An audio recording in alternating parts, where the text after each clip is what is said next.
Good morning. This is Mary Ditch with the Homa Times, the Times of Homa Thibodeau, and we're on this morning with Dr. Ben Adams. Hi, Ben. Good morning. Good morning. I was wondering if you could just kind of introduce yourself and let our readers and followers know exactly who you are and where you practice.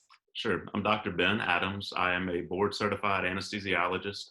I trained at the Medical College of Virginia in Richmond, Virginia. After that, I did a cardiothoracic fellowship at the Oxford Clinic in New Orleans, and I've been in practice at Terrebonne General for about the last 10 years. There, I serve as the director for surgical services, the director for anesthesia services, and I'm currently also the chairman for surgery. Wonderful.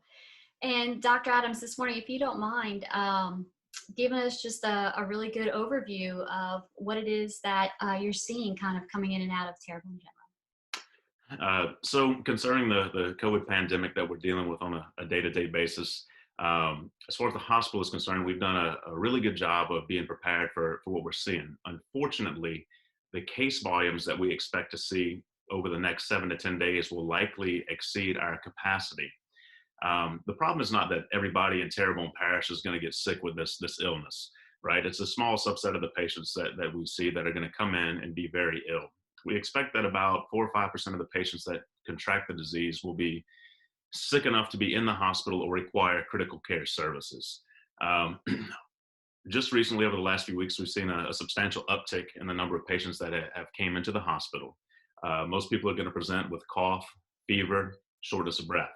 With that being said, not every patient that comes to the hospital that is COVID positive presents with those symptoms. We may have somebody that comes in and looks like they're having a heart attack and develop a fever in the next 24 hours, and lo and behold, they're COVID positive. It's a very unique disease. It rivals nothing that we've ever seen before in medicine. We see that there's a lot of comparisons to influenza, the large volumes of patients that get influenza throughout the year, and then the death rate associated with that. People tend to bring that up on a routine basis. The problem is we don't know exactly what our infection rates are. We also don't know exactly what our case fatality rates are with COVID.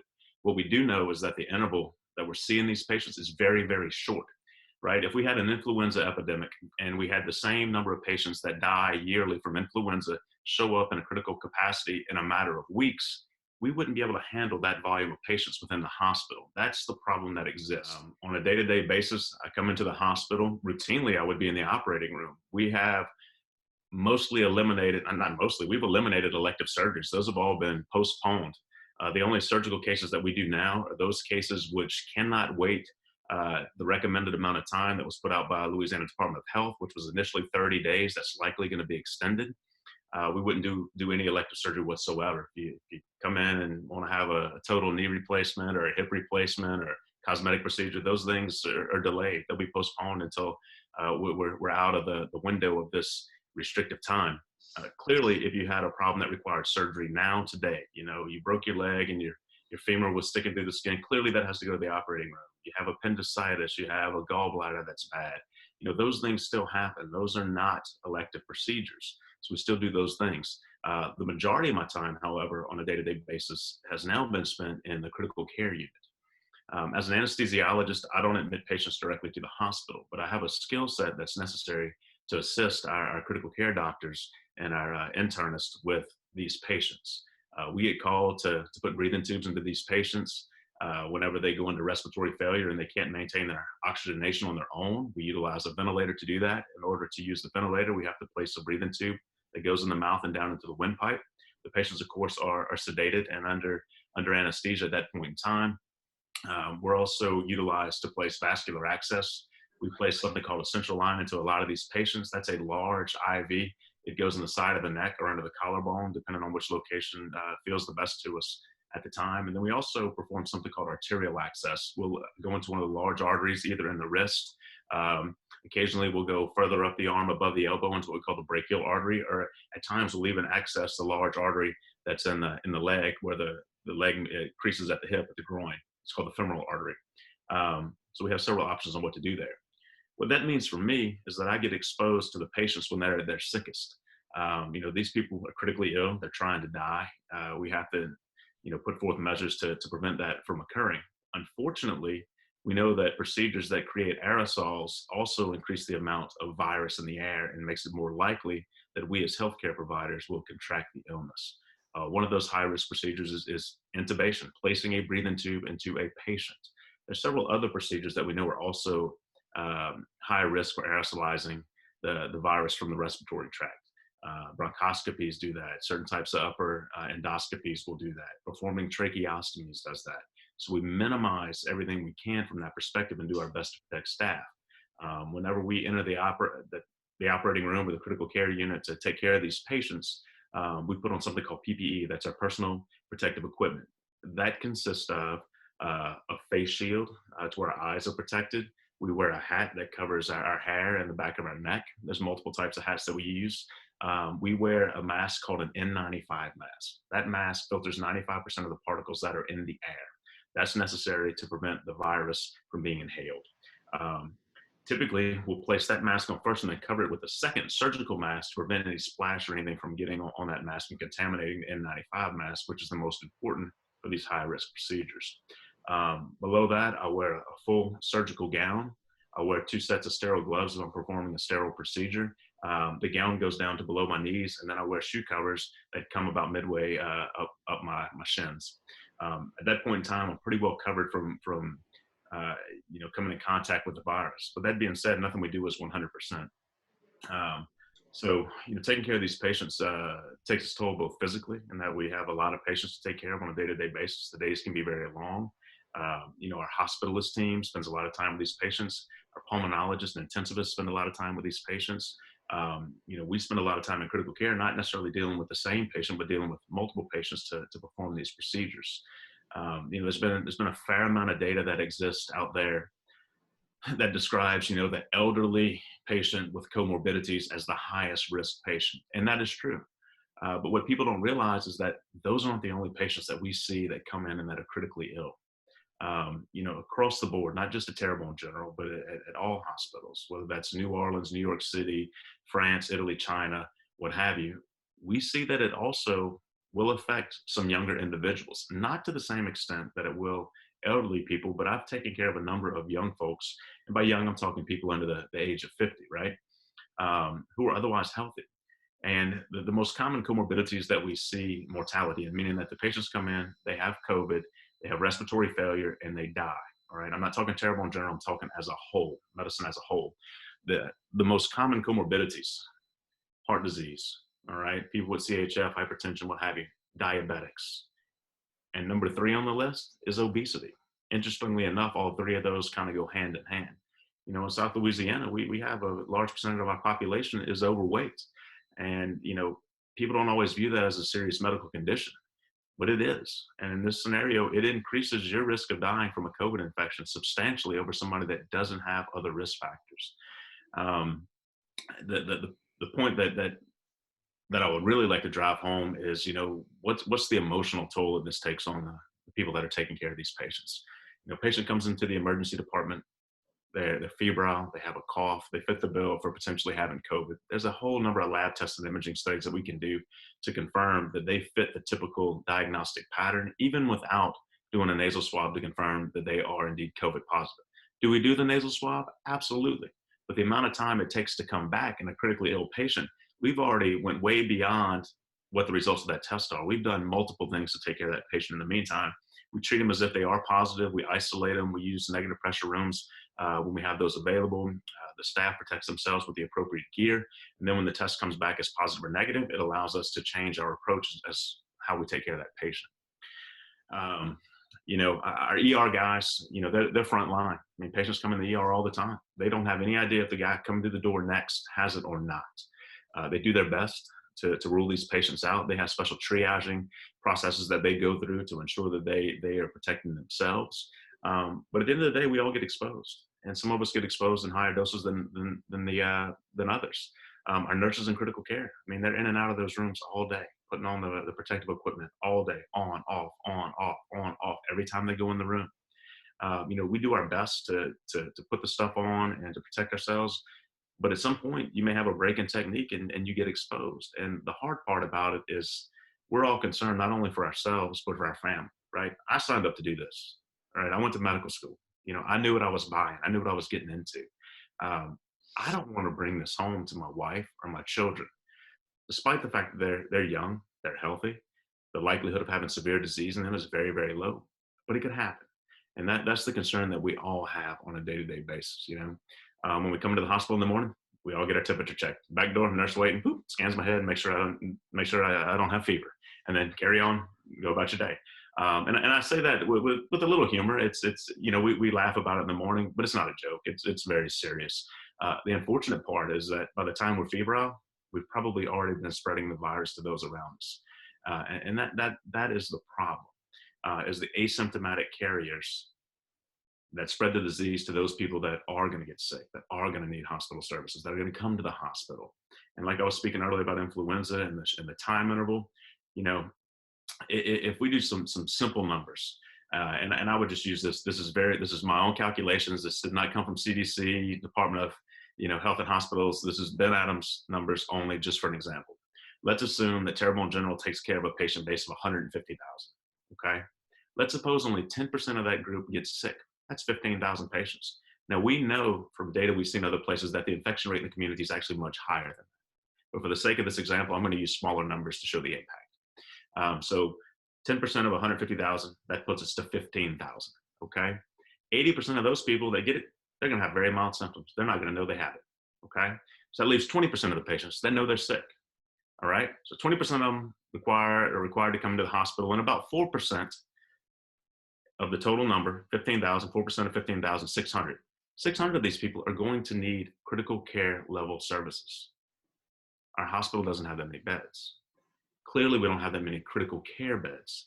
That in itself is the crisis that we're dealing with, not just in Terrebonne General, but in New Orleans, New York City, the places in California that are overrun, Northern Italy, okay, is probably the place that we could see most of our data. In Northern Italy, the unfortunate thing was that the hospitals there saw massive influxes of patients in a very short time frame, identical to what we're seeing here. Once those hospitals had exceeded their capacity to take care of those critically ill patients, people had to make tough decisions. We have to decide who are the services best for. Who's got a chance of surviving this illness. Okay, we're not in that position yet. But based on all the other locations where we've seen severe illness with a very high community infection rate, they're there. New Orleans is there. I mean, we all see on the news that Morial Convention Center is going to be 1,000-bed hospital for those people that essentially are pop-off valves, if you will, from the main hospitals. I don't know exactly what their intention is as far as how they're going to utilize the services there, nor do I know fully who's going to staff that. Clearly, the hospitals that are in the middle of this can't sacrifice their physicians to go work there. Their nurses, their respiratory therapists, their X-ray technicians. Those people are critical, and we need those individuals at our hospital. That same group of people that I just spoke about, they get exposed on a daily basis. So it's not just doctors, it's not just nurses, it's respiratory therapists, it's X-ray techs, it's the lady that works for environmental services that's coming to clean the room after we're done. These people don't get the praise that they should. And that's great. I have a job, I have a place to go to work, I have the ability to make some amount of money. We're cut back. There's no doubt about that. My colleagues that are surgeons, if they're not operating and doing surgery, then they financially are not as successful as they otherwise would be. So it definitely affects us all. And that kind of hits the point of social distancing. It's those individuals that are asymptomatic that are spreading the disease to that small subset of patients, that 4% that is going to overwhelm the healthcare system. I'm like everybody else that's on Facebook, right? I see the pictures, I see the people hanging out, I see the party at the swimming pool, the crawfish boil, people meeting at the restaurant, whatever it may be. Unfortunately, those individuals, whether they realize they're sick or not, some of them are sick. And some of them are going to spread that to some of the individuals that are going to show up at our facility and put us in very difficult ethical situations. And, ultimately, at the end of the day, risk not only the patients that show up, but the healthcare providers and their families' health. And once again, that's something I expect. That's medicine as a whole. But this is like nothing we've ever seen as far as a pandemic is concerned. The utilization of critical care resources and the time frame in which we're working. one of the individuals that I speak with on a regular basis made the comment that it's a lot like Katrina without the water. And, when Katrina hit, I was actually in Virginia. I was not here. My wife, interestingly enough, was home visiting family at the time, so she got to experience it firsthand. Um, she wasn't in New Orleans, but she was in South Louisiana at the time, and I saw a lot of what was going on.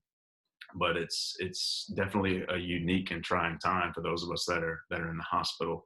And as far as my projections are concerned, I think we'll continue to see an influx of patients for the next 7 to 10 days.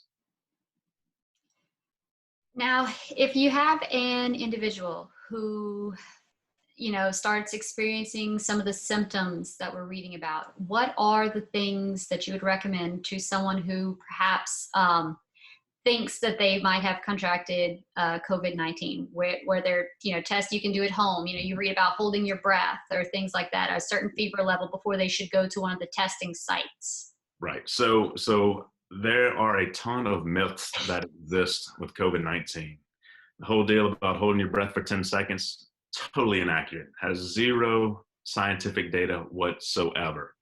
Anything that you read that's that simple, from holding your breath to gargling salt water, these things do not work. They are non-diagnostic and they do not protect you.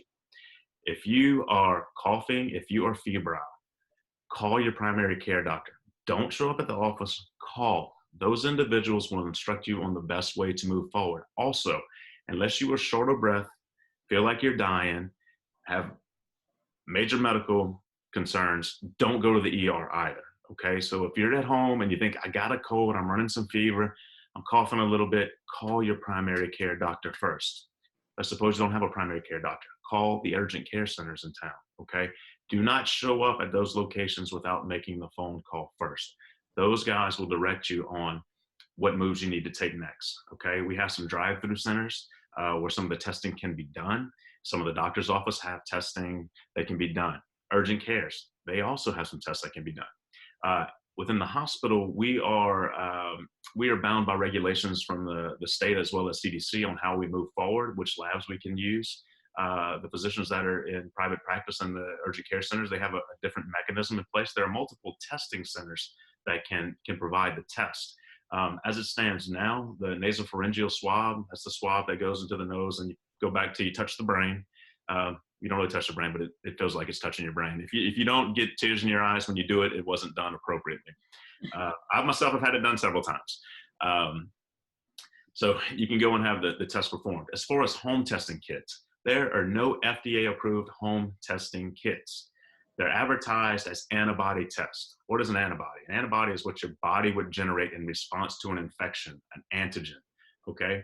If we have an individual that actually had COVID-19 and recovered, had the appropriate test, we could draw blood and we could test for two types of antibodies, IgG and IgM, all right? And that would tell us how much antibody we had and whether or not we had a chance of contracting the disease again, okay? We don't have that available to us in the hospital as of yet. There are some companies out there that have some early products that will be available commercially soon enough, but the locations that are going to get those first are going to be the hotspots. That's going to be California, that's going to be New York, that's going to be Seattle. It's not going to be coming to Houma or Thibodeau, okay? And the stuff that you can order online and have it brought to your house, no. There is zero scientific data that those are accurate tests. And if anything, they may be dangerous because you're going to get a result that may be positive or negative, and who knows if it's accurate. Okay, so don't spend $250 ordering a test to see if you have COVID. It's a waste of money, it's a waste of effort, and dangerous. Now we do know that we've seen that our grocery stores are still open, our pharmacies are still open, and there's a list of essential businesses which include certain big box stores that perhaps sell mulch and plants and paint. I know we touched a little bit on social distancing, but what would be your recommendations to individuals who do have to get out in the community? You still need milk, bread, eggs, got to go pick up a regular prescription at the pharmacy. Perhaps, I know you can only get, 30 days of, medicine that you might need. What recommendations would you give to individuals getting out in the communities? Should we be wearing masks? Should we be tying bandanas across our faces to be able to get out and, go make our groceries? Sure. So that's very, very good question. Clearly, all of us are going to have to get groceries at some point while we're staying at home. Some of us will need medication. Some of us may have, our plumbing may have a problem. We might actually need something from those. With that being said, when you go into these stores, don't take your entire family, right? Go as an individual, right? If my wife goes to the grocery store, she's going by herself. She's going in, getting the things she needs as fast as she can. She's not getting next to anybody. When she's going to the cash register, she's staying at least 6 feet away from the other individuals that are there. Those are the recommendations. Don't bring your whole family. Don't bring your kids to touch everything and grab on the buggy. Not that I have anything about kids against kids doing that, but right now the risk of infection and picking up this disease is significant. The same holds true for any other store that you may need to go to. Those are the rules. Anything you can handle that can be delivered to your home, anything you can go and get your prescriptions through the drive-through, that's ideal. And then after you get your prescription from the drive-through, you go get your groceries, by all means, wash your hands, okay? Soap and water is ideal. Most of us don't have soap and water in our vehicle, right? So hand sanitizer with an alcohol content greater than 60% is what we should be utilizing. You need to put enough of that on your hands to keep them wet for at least 20 to 30 seconds, okay? That 20-second time frame is also the same amount of time that you should wash your hands with soap and water. There's a number of tricks you can do to estimate 20 seconds from singing happy birthday or whatever song you want. You can look those up easily on the internet, or you can just count.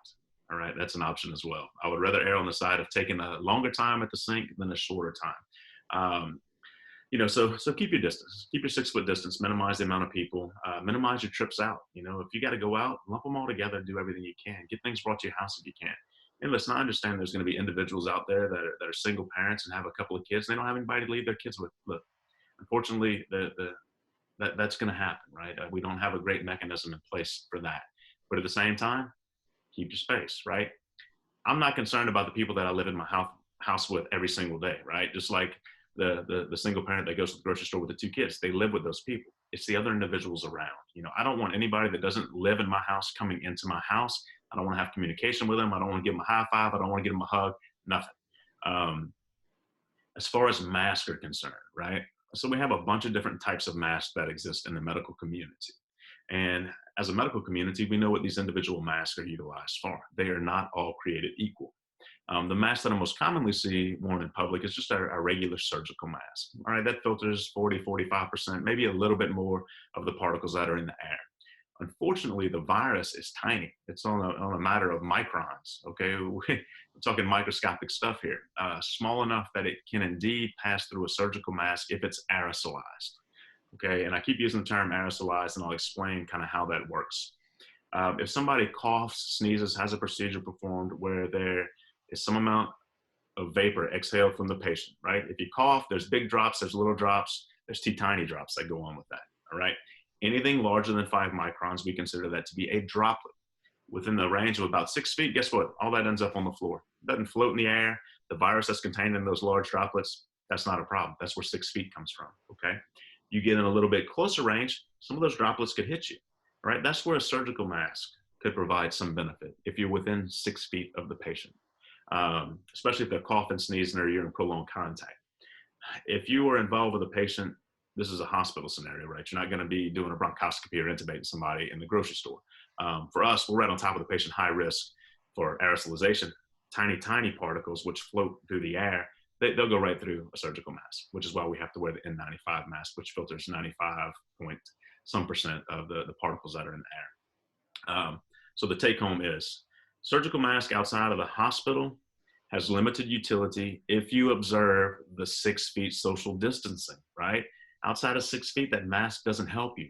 All right, 3 to 6 feet, yeah, it might help a little bit. Inside of 3 feet, if you have tiny particles that are aerosolized, guess what? It's going through the mask anyhow, right? So social distancing, while people don't always routinely understand the reasoning behind it, that's the scientific reason why social distancing at 6 feet is critical in avoiding those large groups. I can't remember, was there another portion of that particular question? No, just inquiring. Like I said, you've got kind of just conflicting things. I watch, national news programs just to try to stay up to things. And there was discussion this morning on one of the national programs about the World Health Organization or the CDC changing their recommendations. They had originally, said don't wear the masks in public, just as long as you're staying 6 feet, it's fine. Um, and then there was discussion of our president even recommending just tying a bandana, cowboy style across your face to just prevent not so much other people, but to keep, I suppose, your germs in your space. But like you had answered, if you're staying 6 feet from someone, it doesn't. Correct.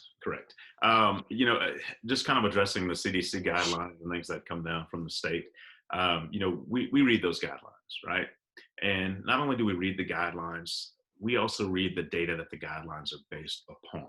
Okay. You're not going to see a physician or a scientist or PhD that's coming out and speaking on the nightly news, aside from the epidemiologists with CDC. But guidelines exist for several reasons, and they're created for different reasons. If we strictly look at what the scientific literature says, it says that anybody, let me back up, with the scientific evidence, largely we consider this to be accurate, right? There's nothing we do in medicine that is 100%, and not every study is 100%. So we use our best judgment on the best data available to make recommendations, okay? So we have the scientific data that comes out, and it says, we expect aerosols to occur in this scenario. We expect these to be high-risk procedures. And the recommendations, just based on the science alone, would be maximal airborne precautions, right? Exactly what I described earlier. N95, face shields, full gown, gloves, shoe covers. You even see people in foreign countries that are in full-on spacesuits. I can't tell you if that's overkill or not. We don't observe the practices of other countries, and they don't always observe ours. I know what we do here and what we think is appropriate. With that being said, in those aerosolized procedures, we max out what we can do, right? And the procedures where we have a high suspicion that a patient may have this, and we got to go into the room, should we be utilizing full-on airborne precautions or droplet precautions? Okay, we talked about droplets a little bit before. Standard surgical mask, eye protection, cover gown, gloves, strip all that off whenever you come out of the room. That's probably okay. When the CDC makes their recommendations, though, then not only do they take into account what the scientific data says, but they also have to take into account the availability of resources, right? If they come out and they make a recommendation that says everybody should do this from the top down, we don't care if you're the cashier at the desk or the heart surgeon, everybody should do this, right? Well, guess what? The equipment that we need for every single person in the hospital to do exactly that may not be available. So then CDC puts out a guideline that nobody can match. So they have to consider at that point in time, what is a reasonable approach based on the scientific literature to protect most people, right? And so that's where we see those CDC guidelines. Why do those CDC guidelines change? Because the availability of resources changes. As far as a bandana is concerned, maybe you keep your snot on your own face when you sneeze, but the reality is it provides zero benefit, especially in the healthcare environment. You're better off social distancing, especially in the community. Backtracking a little bit to the availability of the resources and protective gear, right? I can speak from our hospital perspective, right? We don't have unlimited resources. There's no hospital in the country that has unlimited resources. We've never seen an influx of patients that require this level of personal protective gear, right? I mean, maybe if you were in Africa, and dealing with Ebola on the front lines, you may have, the amounts of gear necessary, but that's on a very small basis. Ebola was a very small epidemic in Africa. When we saw the original SARS virus, when we saw the MERS virus, those were contained on a much smaller level. To see something like we're dealing with now, we have to both be aware of what we have available and also make use of that stuff, but not waste, right? So if we have procedures we know are going to be high risk, we have to utilize that equipment, right? We know it's a high risk procedure. If we have lower risk procedures, can we scale back on the maximal protective gear and utilize something else that is appropriate that still protects the staff, the physicians, the patients? So we have the appropriate things, but we can't waste them. Prior to this, when I went into surgery, I would change a mask every single patient I saw, right? Put it on in the morning, see my first patient, go in, get the case started. When I went to see the next one, pull it off, throw it in the garbage. Guess what? CDC says, put it on, keep it all day, right? Now, to be honest with you, going back 10 or 12 years, that's what we used to do on the routine. But then, we have accrediting organizations that come in and say, you need to do X, Y, or Z. And so we say, all right, we're going to do whatever you guys say because you're responsible for accreditation of the hospital. It's tied to reimbursement, yada, yada, yada, beyond the scope of this discussion. But now we have to conserve our resources and do the right thing. not only by the patient, but also by the staff. And yeah, it would be awesome if we had unlimited supplies, if we had unlimited ventilators, if we had unlimited critical care beds. Unfortunately, that's just not what the reality is. Mhm.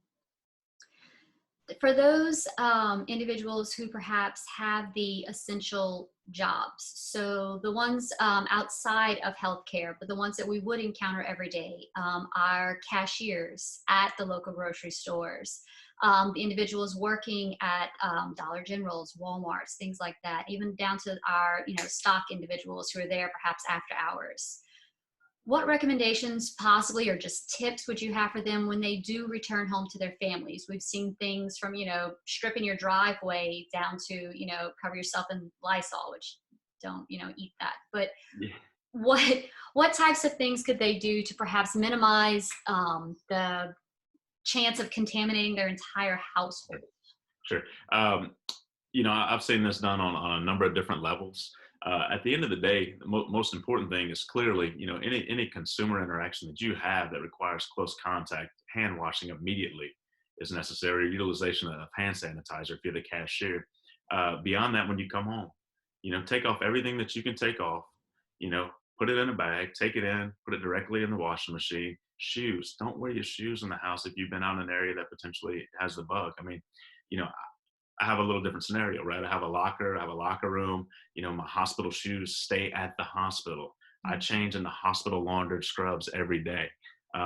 They come out of a dispenser. They've been laundered appropriately.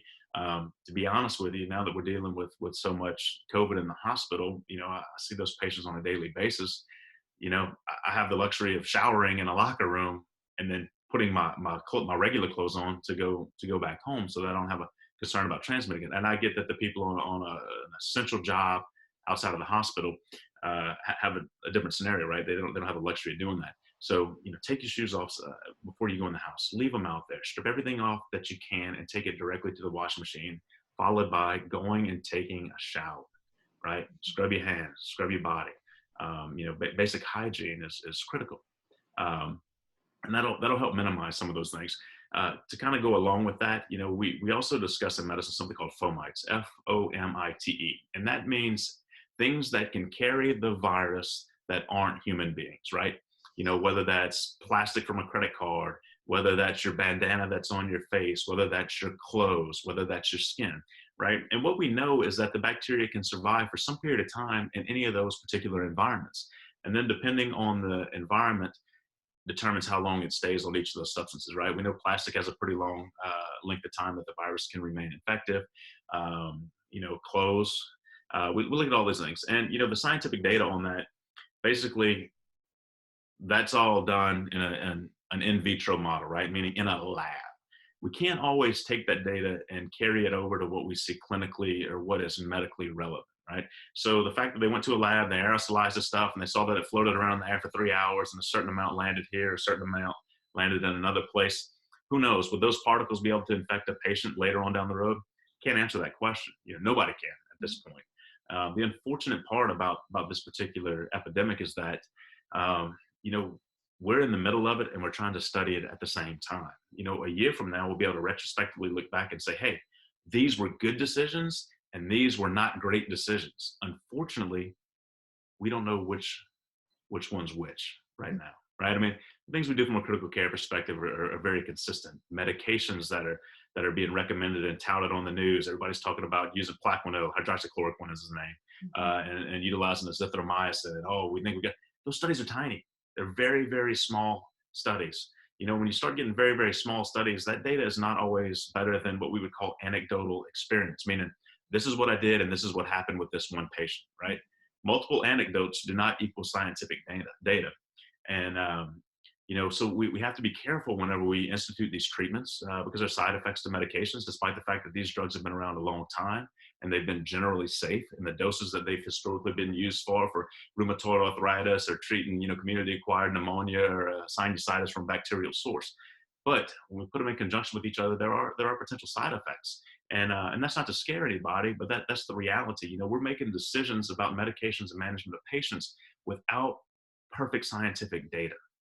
I mean, normal drugs, we put through this long list of processes that were put forth by the FDA to approve their use, and not only their use, but their use in different disease processes. And working on a short time interval, we don't have that luxury.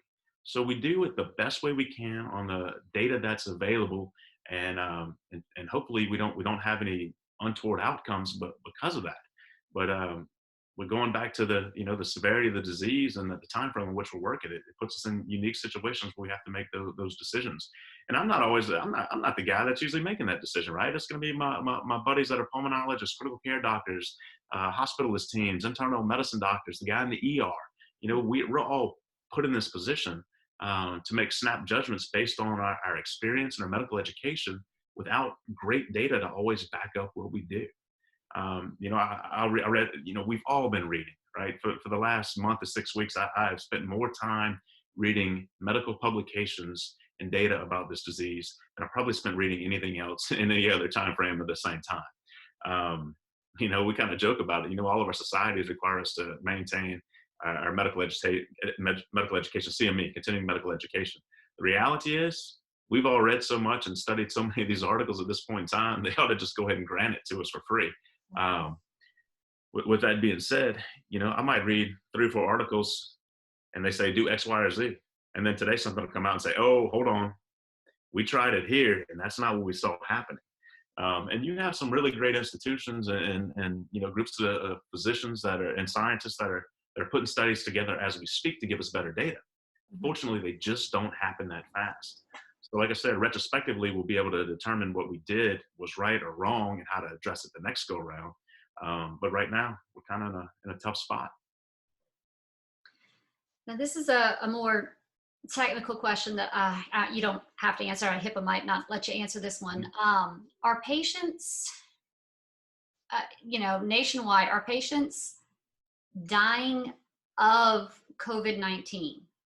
Or are they dying of other complications caused by? I know we keep saying, it's a COVID-19 death, but you've got patients that are, going into dying of heart failure, but then we find out, 2 days later, their test was indeed positive. Yes. How, I guess from a writer standpoint too, and when we're saying, they're dying of this, is that in fact true? So, right. So what we see is, everybody thinks about COVID as respiratory infection that causes pneumonia, right? Great. It absolutely does those things. Unfortunately, it affects other organ systems as well. It affects the heart directly. You can have a viral cardiomyopathy. And what that means is that you have a virus that actually attacks the heart muscle itself and makes that ability of that heart muscle to squeeze much less effective. And in those individuals, if they survive the respiratory component, we've seen a high percentage of those individuals will have arrhythmias and die because of the decreased cardiac function. On some of the autopsies that have been done, and I'm not speaking about Terrebonne General, I'm speaking as a whole, we've seen virus in the liver and kidneys as well. There's a subset of these patients that'll come in and they will, of course, have respiratory failure and they'll develop kidney failure as well. There's a number of reasons that can occur medically speaking. But they may die from their renal failure in conjunction with their respiratory disease, or they may die from an arrhythmia due to their decreased cardiac function. There's any number of reasons, but it does not affect just the respiratory system. There are multiple other reasons. So a patient comes in, they're diagnosed with COVID, but they died of cardiac arrest, right? Meaning, a true arrhythmia, cardiac death, when it wasn't compounded with any other factors aside from COVID-19. That's still a COVID death. Right? Despite the fact that they had a terminal arrhythmia that caused it to occur. Their renal failure was so severe that potassium got super high and they went to cardiac arrest from that standpoint, right? Still a COVID-related death. So it's not just from respiratory failure and an inability to get oxygen to the body. To quote one of the ER doctors that I was reading some of his data from New Orleans, he said, this has shown up, the COVID, and has pretty much pushed every other disease process to the side. That's the only way to describe it. It's very unique, and I mean that both in a sense of awe, but also in a sense of being concerned and, to be honest, somewhat fearful. I mean, it's nothing like we've dealt with historically. As we see that people are not practicing social distancing, as we see that people are not perhaps heeding the call to stay at home. Right. Um, Not only are they placing themselves in danger, but as you mentioned, you can be a carrier and never know it. One of the more heartbreaking things that's come out nationwide is the fact that, say you do ignore some of these calls and you do go out and then you go to visit your parents or someone else's parents and they become infected. um, I just wanted to kind of drive home too. I know TGMC has in fact enacted the no visitor policy. Yes. So you are in fact going to be getting, hopefully, if you get updates on your loved one, they'll be coming by text message from a nurse or from a doctor, someone who is informing you. You will not be able to be there and hold the hand of your loved one while they suffer. Yeah. Um, I know it's a very daunting thing to Mhm. bring up, but it's one of the things that really drove a point home for me. Both my grandmothers have passed recently, and we were blessed to be able to be there and hold their hands in their final moments. Such is not the case currently. So, right, right. So what we have, we currently have a no visitor policy. There are some exceptions to that rule as it stands now, and I'm not going to get into all of those because that'll lend itself to a whole different set of questions from whoever views the video and decides to comment. Um, with that being said, if we have a patient that is actively dying, that we expect to die in a very short interval, we do have some protocols in place that we could have, family member there. With that being said, that is not for every single case that we have in the hospital. We have specific policies for the ladies that are coming in to have children, right? But as a general rule, we don't have visitors at all unless you are incapacitated, dementia, need a caretaker, or you're a child. Um, there's a very specific identification number that's issued for every patient to a family member. The nurses and the physicians will contact the family members on a daily basis to discuss the care of their family member and answer any questions that are possible. But as you can imagine, throughout the day, if you're responsible, like a hospitalist team, they may be responsible taking care of 40, 50 patients, right? Not every one of those is a COVID patient, but they're nonetheless sick patients in the hospital. They don't have the ability to call and call and call and call because, if you end up spending all day on the telephone with family members, you won't actually be able to do what you need to do most, right? Which is take care of the patient. And that's unfortunate, right? Because you come here, you're placed in an isolation room, you don't see your family, you don't have any visitors. And look, I'll be honest, I'll speak personally. About 3 weeks ago, I had viral pneumonia. Okay. Let me rephrase that. I had a viral respiratory infection. Whether or not it was pneumonia was yet to be determined. But I spent a couple of days in the hospital and ruled out as did not have COVID. I had a very different virus. But guess what? For the 3 days that I was there, the 2 nights, 3 days that I was there, I was isolated, right? Because they expected, hey, you're a doctor, you're in the middle of all this stuff, you probably got this. All right, I tested negative, but for that period of time, I'm awake, I'm alert. I was running fever and having some other things that were going on. I could FaceTime. But that was the best I could do. And when you're sitting in that room by yourself, granted the nurse comes in and out, but we try to limit the nurse going in and out of the room, right?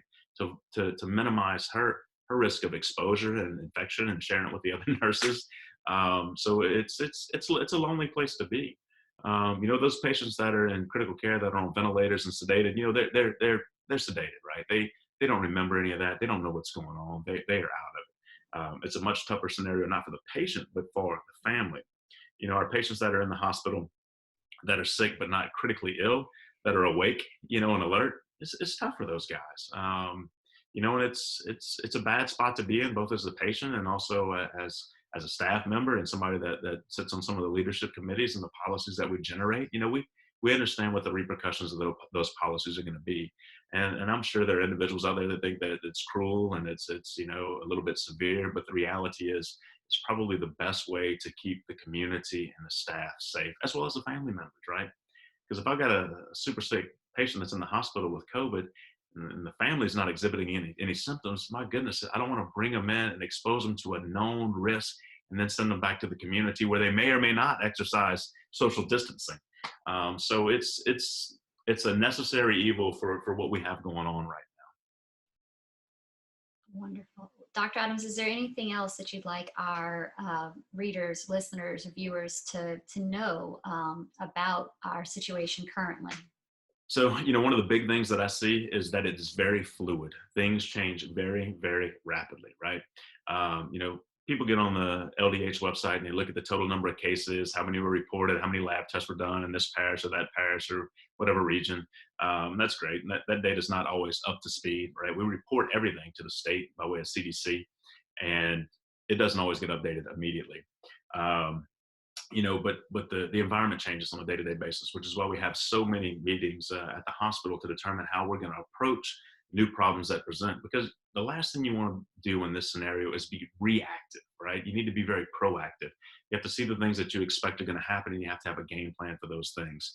And I've spent as much time in meetings and game planning to handle logistics and policies as I have taking care of patients in the last 3 weeks. I mean, unfortunately, that's just the nature of what we have to do at this time. But you'll hear a recommendation from the CDC today. It will change tomorrow. You'll hear a recommendation for a magical drug that's going to cure it, and that won't be effective the next time, or indeed dangerous. It is a very, very fluid situation.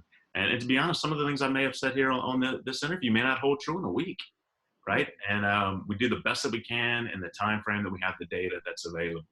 And you see individuals that are critical of hospital systems, government, all from local all the way up to national.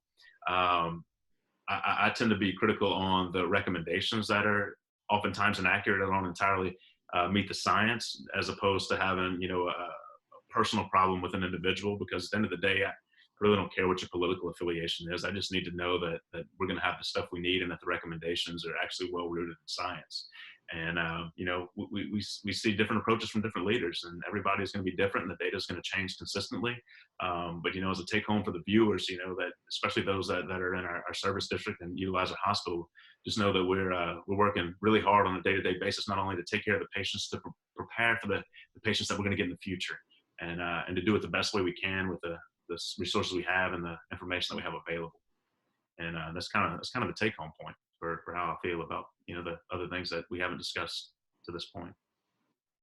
Wonderful.